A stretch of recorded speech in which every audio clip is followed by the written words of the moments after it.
Hello friends, welcome back to Alina's global kitchen, જ્યાં મળે છે અવનવી વાનગીઓ અને ઘર જેવો ટેસ્ટ.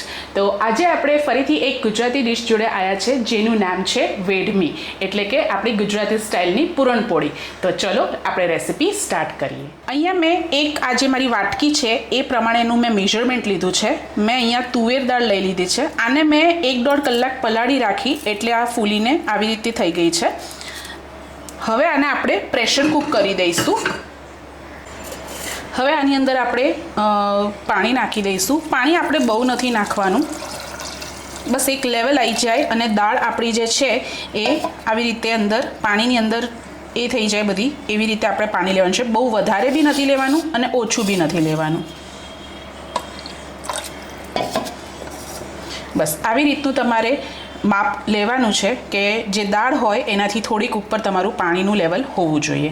હવે આને આપણે 3 થી 4 સીટી મારી લઈશું. આજે આપણે વેડમી એટલે પૂરણપોળી માટે જે આપણે પૂરણ રેડી કર્યું છે એની આ દાળ છે જે આપણે બાફી હતી. તો આવી રીતે બફાવી જોઈએ, પાણી દેખાવું ના જોઈએ અને જે થોડીક દાળ છે એ બી થોડીક દેખાવી જોઈએ એવી આવી રીતે. એટલે હવે આ પ્રોપરલી કૂક થઈ ગઈ છે. હવે આને આપણે ગેસ ઉપર સારી રીતે એને કૂક કરીશું. હવે મેં અહીંયા એક આ કઢાઈ લઈ લીધી છે અને ગેસ મેં ઓન કરી દીધો છે. આની અંદર હું આ 1 ચમચી જેટલું 1 ટીસ્પૂન જેટલું હું ઘી નાખી દઈશ અને એની અંદર આપણે આ જે આપણી દાળ આપણે બાફી હતી એ આપણે આની અંદર એડ કરી દઈશું.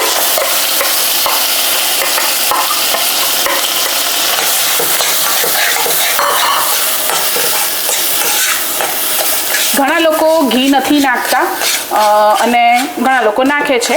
મેં નાખવા પ્રિફર કર્યું છે એટલે મેં એડ કર્યું છે. તમે ઇટ્સ ટોટલી ઓપ્શનલ. જો તમારે ઘી ના નાખતા હોય તો ઇટ્સ ઓકે. અને અહીંયા મેં અડધી વાટકી જેટલો ગોળ લીધો છે એ બી હું આની અંદર એડ કરી દઈશ.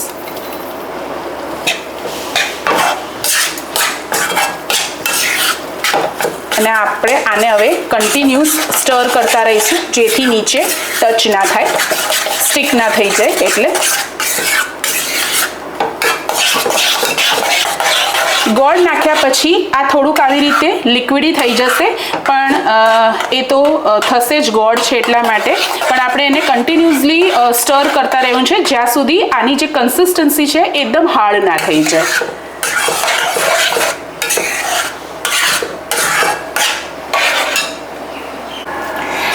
હવે આ જે આપણી કન્સિસ્ટન્સી છે, જે પૂરણનું જે મિક્સચર છે એ એકદમ પરફેક્ટ છે, કેમ કે તમે જોઈ શકો છો કે આ જે આપણે ચમચો છે એ એકદમ સ્ટેડી ઊભો રહે છે. એટલે એનો મતલબ એ સમજવાનું કે જે આપણું મિક્સચર છે એ પ્રોપરલી કૂક થઈ ગયું છે. હવે આ સ્ટેજ ઉપર આપણે જે ઇલાયચી પાવડર છે એ થોડુંક આપણે સ્પ્રિંકલ કરી દઈશું.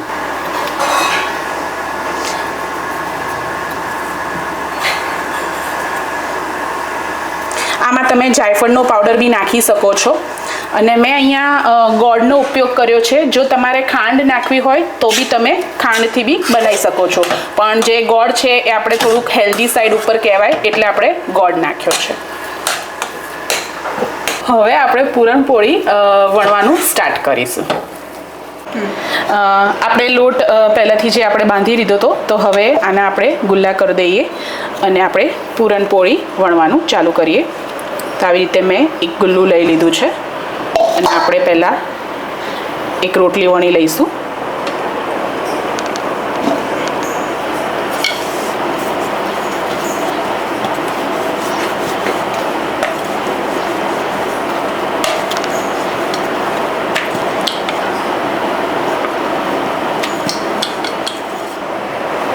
હવે આવી રીતે આપણે જે આપણું પૂરણ છે એ રીતે વચ્ચે મૂકી દઈશું અને આવી રીતે જે રીતે આપણે પરોઠાને વણીએ એ રીતે આપણે આવી રીતે ફોલ્ડ કરી દઈશું.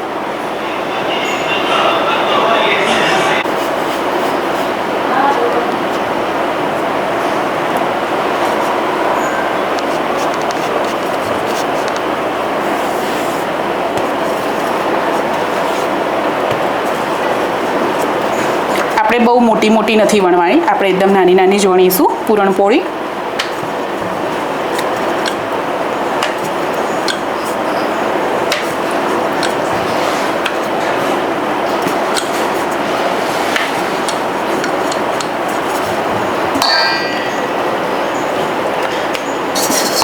અહીંયા મેં તવી મૂકી દીધી છે, એ ગરમ થઈ ગઈ છે એટલે હવે હું આની ઉપર આપણી આ પૂરણપોળી શેકવા મૂકી દઈશ.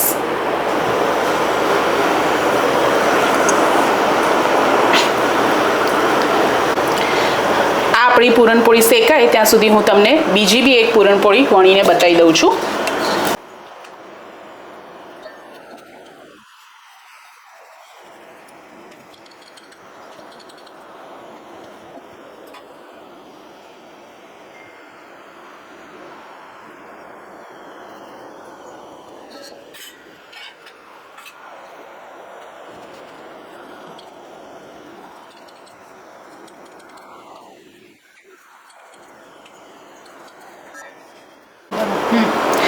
આજે આપણે જે પૂરણપોળી છે આપણે ઘીમાં શેકીશું.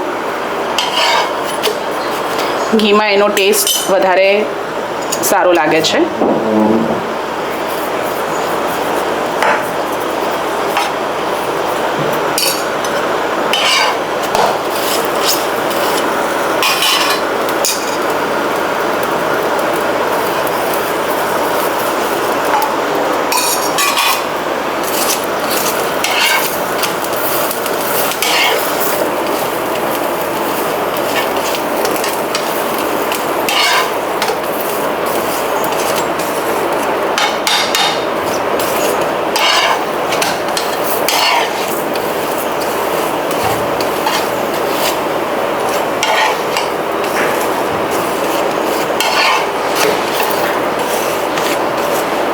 આપણી પૂરણપોળી શેકાઈ ગઈ છે સારી રીતે, તો એને આપણે ગેસ પરથી ઉતારી દઈશું.